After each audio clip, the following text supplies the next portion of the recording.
3:17 horas, 12 de agosto de 2043. La estación de observación Lumen Norte registró un quiebre súbito en el enlace de comunicaciones que monitoreaba el corredor montañoso. El personal técnico, acostumbrado a interferencias menores provocadas por el clima, detectó de inmediato que aquel apagón no respondía a ninguna variación ambiental. La señal no se degradó. Desapareció con la brusquedad de una acción deliberada. Mientras el sistema reiniciaba protocolos de respaldo, un murmullo grave comenzó a filtrarse por los micrófonos atmosféricos. Al principio fue solo un pulso rítmico, repetitivo, pero al cabo de unos segundos adquirió la cadencia inconfundible de hélices ligeras maniobrando en altitud. Los operadores reconocieron de inmediato el patrón. Los globos celestes estaban en despliegue. Sus helicópteros, diseñados para operar en espacios donde el aire parece colapsar, avanzaban por encima del desfiladero con movimientos amplios, casi ceremoniales.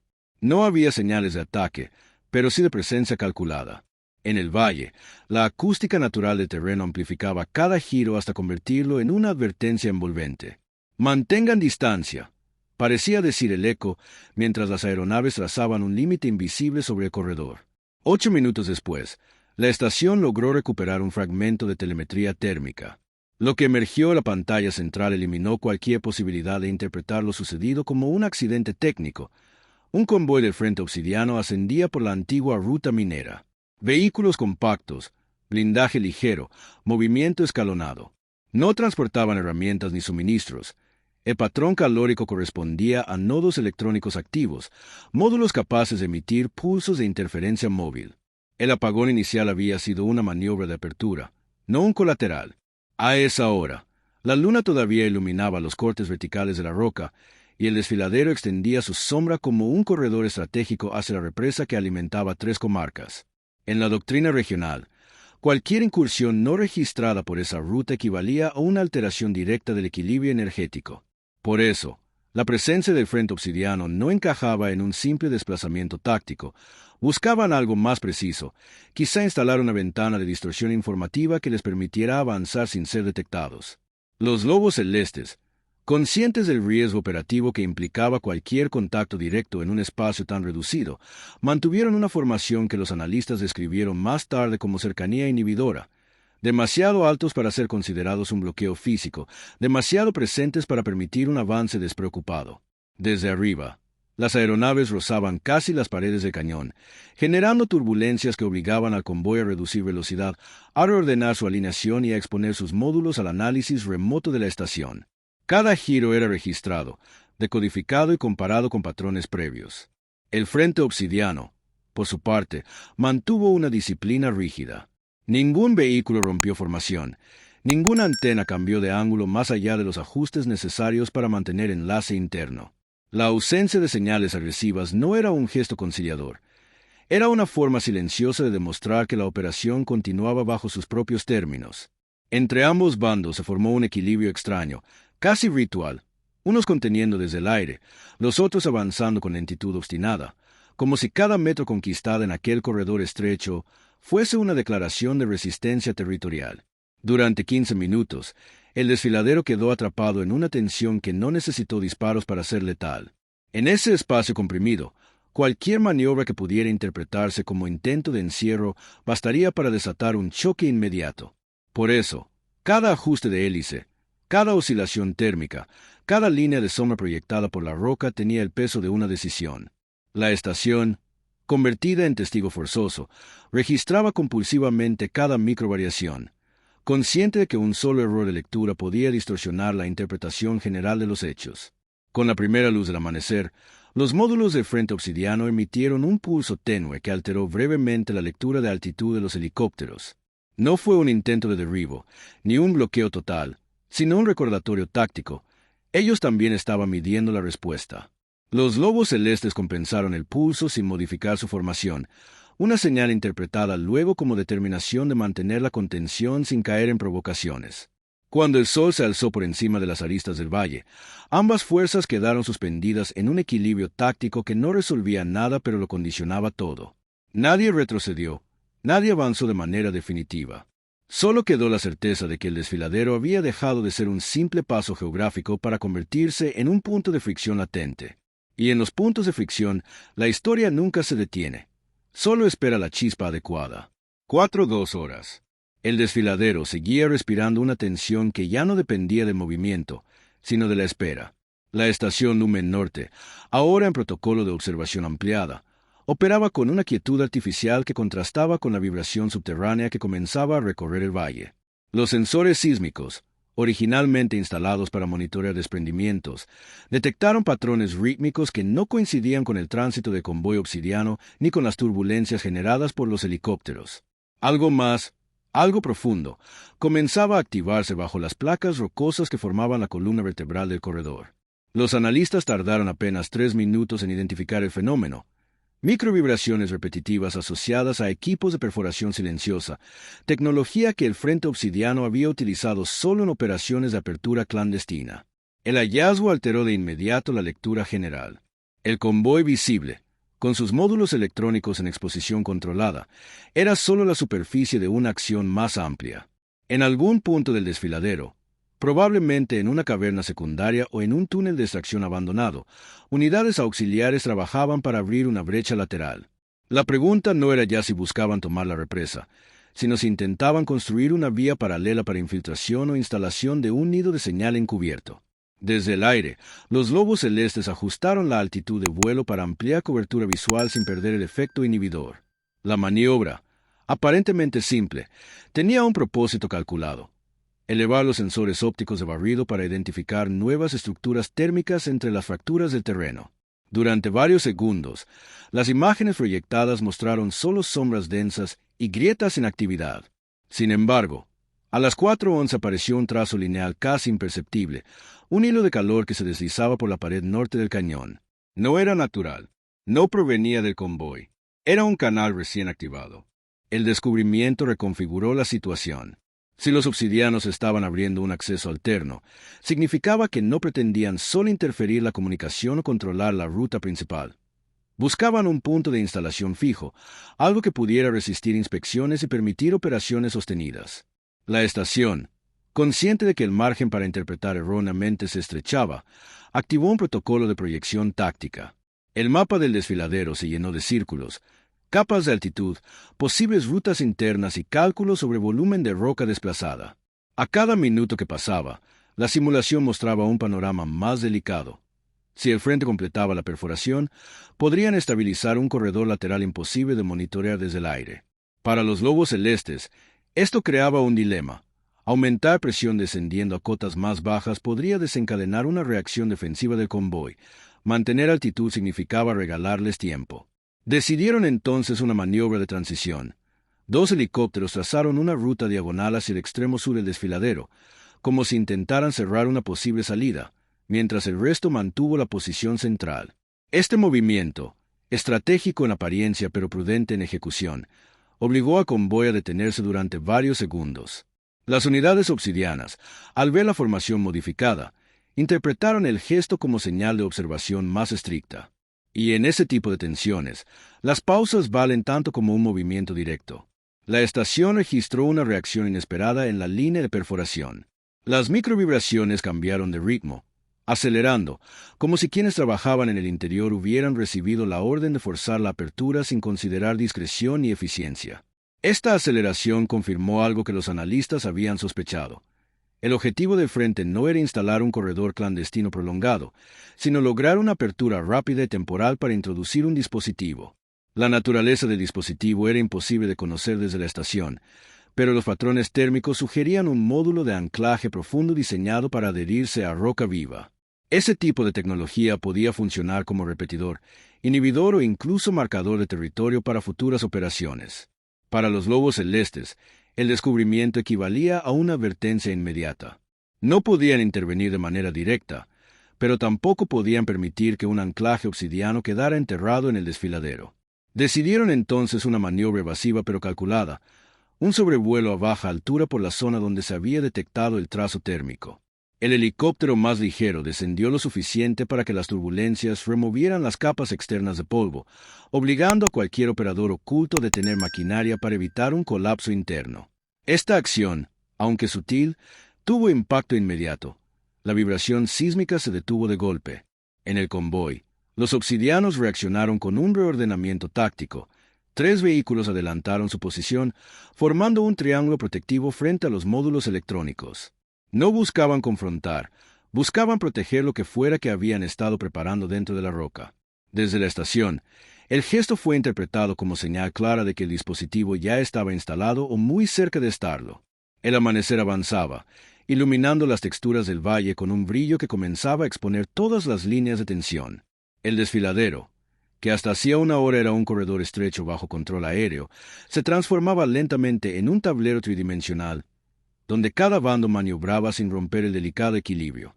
Nada estaba resuelto. Todo estaba definido. 5:26 horas. El desfiladero comenzaba a recibir la primera claridad plena del día, pero la luz no traía alivio. Al contrario, revelaba con precisión todos los contornos de la tensión. La estación Lumen Norte, ahora con equipos adicionales operando en redundancia triplicada, mantenía un flujo constante de datos que no encajaba con ninguna situación convencional. El frente obsidiano había detenido su avance, sí, pero no en signo de repliegue.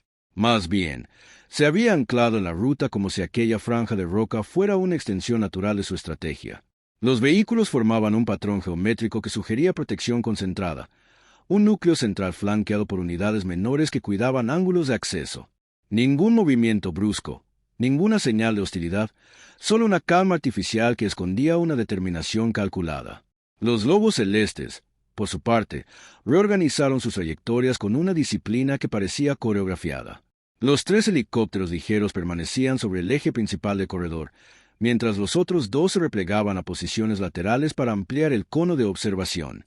Desde arriba, parecían ojos suspendidos, atentos a cualquier variación en el terreno. La maniobra se basaba en una lógica simple: mantener una vigilancia total sin caer en provocaciones interpretables. Cualquier descenso adicional podía ser visto por el frente como un acto de presión directa. A esa hora, lo último que buscaban ambos bandos era activar un choque que nadie podría contener. El punto crítico no estaba en la superficie, sino en el interior del desfiladero. Los sensores sísmicos volvieron a registrar actividad a las 5:34. Ya no eran microvibraciones rítmicas asociadas a perforación silenciosa. Esta vez, el patrón se asemejaba a pequeñas detonaciones internas, demasiado contenidas para fracturar la roca, pero suficientemente marcadas para delatar manipulación en una cavidad subterránea.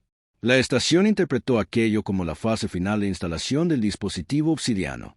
Un anclaje profundo suele requerir una última fijación térmica, un sellado controlado para que quede adherido sin generar firmas detectables desde el aire. Pero aquí, la firma existía, y estaba creciendo. Los analistas comenzaron a proyectar escenarios. Si el frente obsidiano lograba sellar el dispositivo, este podría convertirse en un nodo de resonancia que alterara lecturas de largo alcance en toda la región. Eso significaba una cosa: capacidad para manipular comunicaciones, sombras térmicas o rutas de señal sin depender de presencia visible. Un punto muerto para cualquier fuerza aérea. Los lobos celestes lo sabían. Por eso ajustaron el patrón de vuelo para generar ondas de turbulencia que bajaban en cascada por las paredes del cañón. No era un ataque, pero sí una forma de presionar sin contacto físico, lo suficiente para obligar al frente a acelerar o interrumpir la operación. A las 5:41, la primera señal clara de estrés apareció en el convoy. Uno de los módulos electrónicos aumentó su emisión térmica de manera abrupta, como si hubiera pasado a modo de sobrecarga. La estación detectó un pulso irregular, seguido de una oscilación que no coincidía con patrones de calibración. Era una reacción defensiva ante las turbulencias aéreas. El frente sabía que se estaba quedando sin tiempo. Fue entonces cuando ocurrió algo que ninguno de los observadores había anticipado. Desde una grieta situada en la cara norte del desfiladero, justo en la zona donde se sospechaba la apertura subterránea, emergió un filamento de luz azul tenue, casi imperceptible. No era un destello ni un reflejo. Era un rastro sostenido que ascendía como vapor invertido. Aquella luminosidad cambiaba la lectura térmica, introduciendo ruido en los sensores, distorsionando los contornos y dificultando la identificación del punto exacto donde se encontraba la instalación obsidiana. Los analistas no tardaron en identificar la naturaleza del fenómeno: disipación energética residual, típica de dispositivos que operan en etapas iniciales. El sello estaba completo. El anclaje ya funcionaba. Los lobos celestes realizaron una maniobra inmediata, Un helicóptero descendió apenas unos metros para posicionarse entre la luz emergente y el convoy. La intención era transparente: bloquear visual y simbólicamente la continuidad de la operación obsidiana. Pero los obsidianos, lejos de imitar una postura agresiva, mantuvieron su formación sin un solo ajuste. Era como si hubieran previsto esa reacción, como si el helicóptero fuera parte del cuadro que habían contemplado desde el inicio. La estación, consciente de que cada segundo contaba, activó un análisis de resonancia del entorno. El algoritmo tardó menos de un minuto en identificar un patrón nuevo. El dispositivo obsidiano no estaba diseñado para interferir comunicaciones externas. Su función era más precisa. Estaba calibrado para generar un espacio de distorsión local, un bolsón informativo donde la presencia del convoy quedaría parcialmente enmascarada. No buscaba mover tropas, ni abrir rutas, ni instaurar control territorial. Buscaban permanecer ahí, en pleno desfiladero, sin ser plenamente observados, como una sombra incrustada en la roca. Esa revelación cambió la lectura general. La intención del frente no era avanzar hacia la represa, ni desplegar una fuerza oculta en el interior de la montaña. Era mucho más estratégica: establecer un punto de observación permanente, un nodo clandestino capaz de registrar, filtrar y manipular información que cruzara por el desfiladero. Era un puesto de vigilancia avanzada disfrazado de maniobra de avance. Los lobos celestes, al confirmar la naturaleza del anclaje, adoptaron una postura inesperada. Mantuvieron su formación, pero dejaron de aumentar presión. Sabían que cualquier impulso adicional podía convertir el corredor en una espiral de respuestas imprevisibles. En cambio, se limitaron a consolidar un cerco aéreo no agresivo, una especie de perímetro flotante que dejaba claro que la situación estaba controlada, aunque no resuelta. El amanecer completó su ascenso a las 6, y con él llegó una imagen reveladora. El convoy obsidiano, ya con su dispositivo activado, no mostraba intención de avanzar ni de retirarse. Permanecían donde estaban, en silencio, como una estructura intermedia entre la superficie y la roca. El desfiladero ya no era una frontera. Era un punto de vigilancia dual, una superposición de miradas que no podían ignorarse. Y en lugares así, la historia no avanza por movimientos, sino por silencios prolongados que anuncian mutaciones invisibles. 6:58 horas. El desfiladero despertaba por completo, pero la actividad humana seguía contenida en una tensión casi inmóvil. Las corrientes de aire descendían desde las crestas superiores con un sonido áspero, mezclándose con el zumbido persistente de los helicópteros de los lobos celestes. Nada, ni el viento, ni la luz, ni el ruido, lograba alterar la extraña quietud que emanaba del convoy del frente obsidiano. Permanecían en su lugar, alineados con precisión matemática alrededor del núcleo de módulos electrónicos que ahora reposaban bajo una iluminación más tenue, como si la activación de dispositivos subterráneos les hubiera drenado energía o, tal vez, como si hubieran entrado en un modo pasivo diseñado para confundir a los observadores. Lo que inquietaba a la estación Lumen Norte no era el silencio visible, sino la acumulación de señales que el nuevo anclaje producía. Los sensores de resonancia, ya ajustados para evitar falsos positivos, captaban un pulso que se expandía hacia arriba y hacia afuera, pero sin llegar a invadir el rango donde los helicópteros operaban. Era una vibración informativa, no física. Un tejido de datos incrustado en la roca, casi como si el dispositivo estuviera leyendo al desfiladero mismo. Sus grietas, sus sombras, sus rutas posibles, su historia geológica convertida en un mapa tridimensional.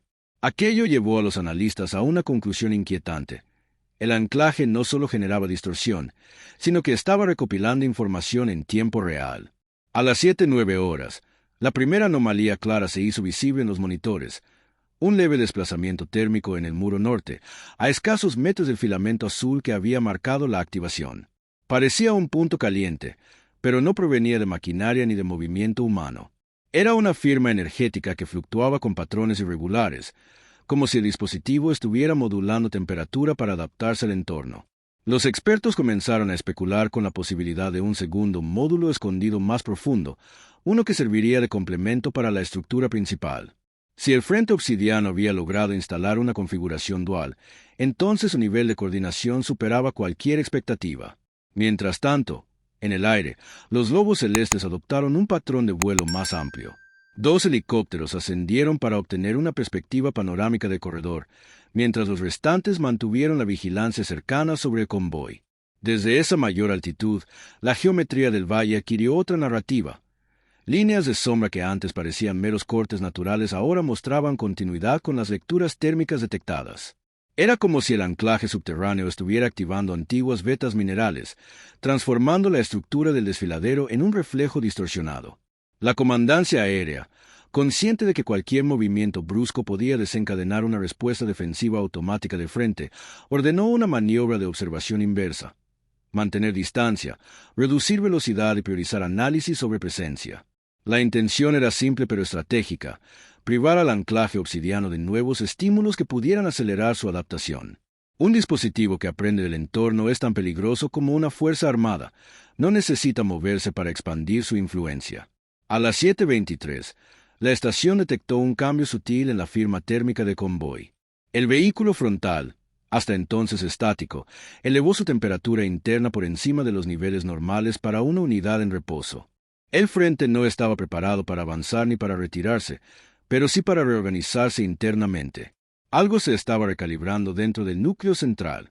Los analistas sospecharon que se trataba de un ajuste de sincronización con el anclaje, una especie de enlace de prueba para determinar si la instalación subterránea respondía como nodo autónomo o como extensión directa del convoy. Esto indicaba que la fase de integración estaba dando inicio. Los lobos celestes percibieron el incremento térmico y respondieron con una maniobra elíptica que rodeó el convoy sin descender. La intención no era presionar, sino observar desde ángulos alternos para detectar cualquier despliegue oculto. Desde arriba, los vehículos obsidianos parecían formar una red de puntos conectados por líneas invisibles. La estación confirmaría después que esa alineación coincidía casi perfectamente con los vectores de resonancia que el anclaje estaba produciendo en la roca. En otras palabras, el frente había convertido el desfiladero en un laboratorio natural para medir reacciones. El siguiente acontecimiento ocurrió sin ruido. A las 7:41, el filamento azul que había marcado la activación del anclaje cambió de color. Pasó de un azul tenue a un verde apagado, casi mineral. Ese cambio, aunque imperceptible para el ojo humano, provocó una alteración inmediata en los sensores de la estación. Las lecturas de resonancia se estabilizaron de golpe. El pulso dejó de expandirse y comenzó a contraerse. El dispositivo había entrado en su fase definitiva: consolidación. La consolidación significaba una sola cosa: permanencia. El frente obsidiano había logrado lo que parecía imposible bajo la vigilancia aérea de los lobos celestes. Habían incrustado una estructura que no podía removerse, sin riesgo de alterar la integridad del terreno. El desfiladero, ahora más que nunca, se convertía en un punto de tensión a largo plazo. A las 8 en punto, el convoy obsidiano realizó por primera vez un gesto visible. No un movimiento coordinado, no un repliegue, sino algo mucho más sutil. Encendieron las luces de posición frontal, una señal mínima que normalmente indica preparación para maniobra, pero que en este contexto no dio paso a ninguna. Fue una declaración silenciosa: hemos terminado aquí. Los lobos celestes mantuvieron su formación, conscientes de que cualquier acción precipitada alteraría un equilibrio que ya era difícil de sostener. Quedaba claro que el desfiladero no sería abandonado por ninguno de los bandos. Tampoco sería disputado abiertamente. Había dejado de ser un corredor. Se había convertido en un umbral. Y los umbrales, en la historia de los conflictos prolongados, son territorios donde cada silencio adquiere forma, cada espera se convierte en mensaje y cada futuro se vuelve incierto por definición. 8:47 horas. El sol alcanzaba ya un ángulo capaz de iluminar cada grieta del desfiladero, pero la claridad no trajo interpretaciones más simples. La estación Lumen Norte operaba en un estado de concentración absoluta, casi obsesiva. Desde que el filamento azul había mutado a verde mineral, la señal inequívoca de consolidación, las lecturas de resonancia se habían estabilizado solo en apariencia. En realidad, la estabilidad era la antesala de un fenómeno más complejo. El dispositivo obsidiano comenzaba a emitir patrones repetitivos que no coincidían con ninguna tecnología registrada en los últimos 10 años. No eran pulsos de interferencia, ni señales de localización, ni barridos de reconocimiento. Era algo intermedio, una estructura rítmica que oscilaba entre transmisión y absorción, como si el anclaje respirara junto a la roca. El convoy, por su parte, mantenía una inmovilidad inquietante. A las 8:52 horas, uno de los vehículos laterales modificó ligeramente la inclinación de su antena principal. Fue un ajuste milimétrico, casi imperceptible, pero suficiente para activar una secuencia de alertas menores en los monitores de la estación. Ese tipo de movimiento podía indicar algo tan simple como una calibración interna, pero allí, bajo la mirada de 5 helicópteros en formación, cada milímetro tenía una intención táctica. Los analistas interpretaron la maniobra como un test del alcance real del anclaje, un intento de medir hasta qué punto el dispositivo podía absorber o modular la señal que ellos mismos emitían. Los lobos celestes, atentos a cualquier variación, ajustaron su patrón de vuelo. No se acercaron ni descendieron. En cambio, adoptaron una trayectoria circular más amplia, creando un perímetro móvil alrededor del convoy. Era una demostración silenciosa de que la vigilancia seguía intacta, incluso si la presión directa había disminuido. Desde el aire, la escena parecía un tablero de piezas inmóviles custodiadas por una muralla giratoria que nunca tocaba el centro. Una estrategia pensada para impedir avances sin provocar retrocesos. A las 9:07, la estación detectó un fenómeno inesperado. El anclaje, ahora integrado completamente en la estructura geológica, comenzó a emitir una onda de retroalimentación que no se extendía hacia el exterior, sino hacia abajo. La resonancia descendía hacia capas más profundas del terreno, activando antiguos restos de túneles mineros y cavidades llenas de aire frío. Esa activación generó ecos térmicos que se multiplicaban en todas direcciones, como si el desfiladero se hubiera convertido en una cámara de reverberación natural. El resultado fue una niebla informativa que complicaba aún más la lectura del entorno. Los analistas comprendieron de inmediato el alcance de la maniobra. Si el Frente Obsidiano lograba usar el terreno como amplificador, su anclaje no solo sería un nodo pasivo, se convertiría en una estación subterránea capaz de redistribuir cualquier señal que circulara en el valle. No necesitaban dominar la superficie, podían dominar el subsuelo. A las 9:19, uno de los helicópteros laterales descendió apenas unos metros, lo suficiente para provocar un cambio de flujo en las corrientes de aire. El movimiento, calculado a milímetro, alteró la forma en que el sonido viajaba por las paredes del cañón. Se trataba de un experimento, comprobar hasta qué punto el anclaje reaccionaba a estímulos externos que no fueran térmicos ni eléctricos. La estación registró la respuesta casi al instante. El pulso del dispositivo se ajustó. Se desaceleró durante 3 segundos. Luego recuperó su ritmo y finalmente emitió una onda secundaria que se extendió horizontalmente. Aquello confirmó lo que muchos temían. El anclaje estaba aprendiendo. Estaba midiendo. Estaba adaptándose. El convoy obsidiano reaccionó con un comportamiento aún más inquietante. Encendieron brevemente las luces traseras de los vehículos, una señal que en cualquier otra circunstancia indicaría inicio de movilización. Pero no se movieron. Solo encendieron y apagaron. Era una respuesta simbólica, como si comunicaran que habían detectado el experimento aéreo y querían demostrar que también podían realizar ajustes mínimos, sin amenazar. La estación comenzó entonces a mapear la interacción entre los dos bandos.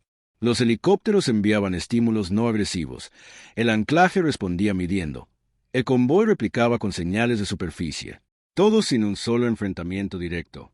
Era una negociación silenciosa, codificada en patrones que solo podían interpretarse desde la perspectiva técnica y psicológica de una confrontación prolongada. A las 9:43 ocurrió el evento más significativo de la mañana. El filamento verde volvió a cambiar, esta vez hacia un tono más opaco, casi gris.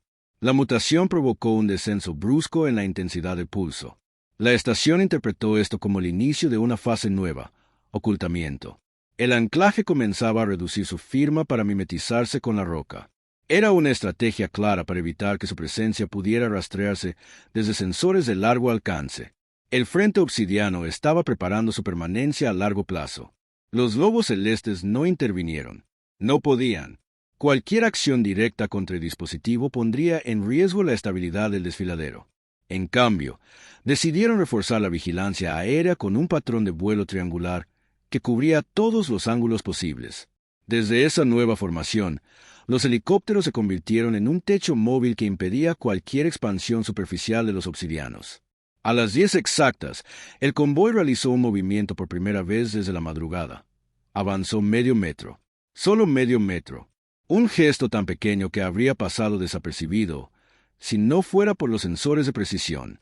Pero aquel avance tenía un significado profundo. No era retirada, ni avance táctico. Era declaración de presencia. Un mensaje. Seguimos aquí. Y el desfiladero, marcado ahora por un anclaje oculto y una vigilancia aérea inamovible, se transformó en un territorio suspendido, Un espacio donde ambos bandos compartían presencia sin compartir control. Ni retroceder ni avanzar. Solo permanecer. Y en los lugares donde dos fuerzas permanecen sin romper ni ceder, la historia continúa acumulando tensión como un mineral extraño que espera ser descubierto. 10:37 horas. El desfiladero había adquirido una quietud tan precisa que parecía medida por instrumentos. No era silencio natural. Era un silencio tenso, construido a partir de capas superpuestas de presencia, vigilancia y cálculo. Desde la estación Lumen Norte, los operadores trabajaban con respiración contenida. No por temor, sino por responsabilidad. Cada variación, cada vibración, cada trazo térmico era ahora parte de un equilibrio tan delicado que cualquier interpretación errónea podía alterar el curso completo de la jornada.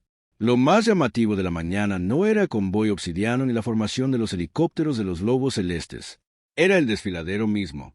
La roca emitía lecturas irregulares, fluctuaciones internas que nunca antes habían sido registradas.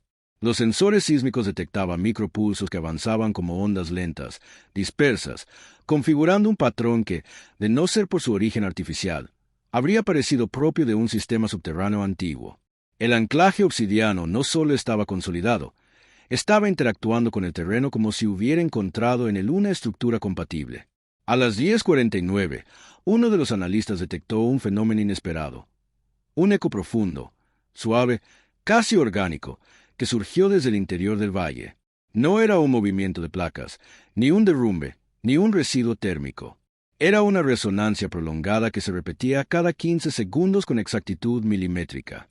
El eco, al parecer, era una respuesta del terreno a la actividad del anclaje.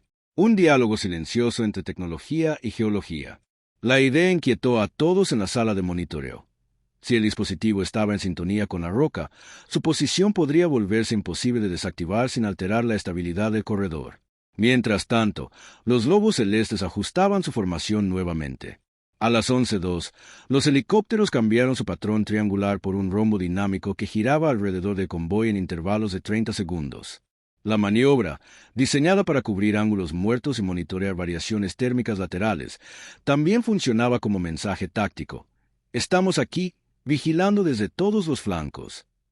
Sin embargo, a pesar de la intensidad del sobrevuelo, no hubo intento de presión adicional. Ningún descenso brusco, ninguna aproximación agresiva. Todo se desarrollaba con esa misma prudencia medida que había caracterizado la operación desde la madrugada. El convoy del Frente Obsidiano permanecía en su posición, pero no estaba inmóvil en términos tecnológicos. A las 11:18, uno de los módulos centrales elevó súbitamente su emisión infrarroja, generando una vertical que duró apenas un segundo. Fue tan rápido que solo los sensores de alta frecuencia lograron captarlo. La señal no parecía un mensaje dirigido a la superficie, sino al anclaje subterráneo. Un intercambio de confirmación.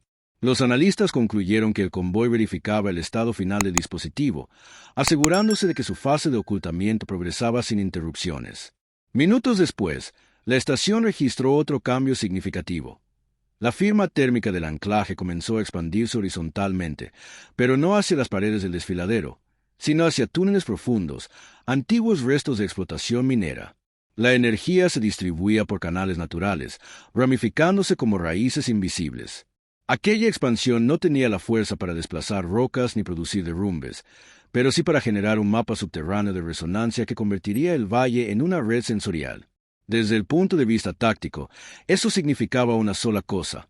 El Frente Obsidiano tendría acceso indirecto a cualquier vibración significativa en kilómetros a la redonda. Los lobos celestes detectaron el cambio y reaccionaron elevando su altura de vuelo. Una maniobra defensiva, no ofensiva. Comprendían que el peligro no estaba en la superficie, sino en aquello que se extendía bajo sus sombras.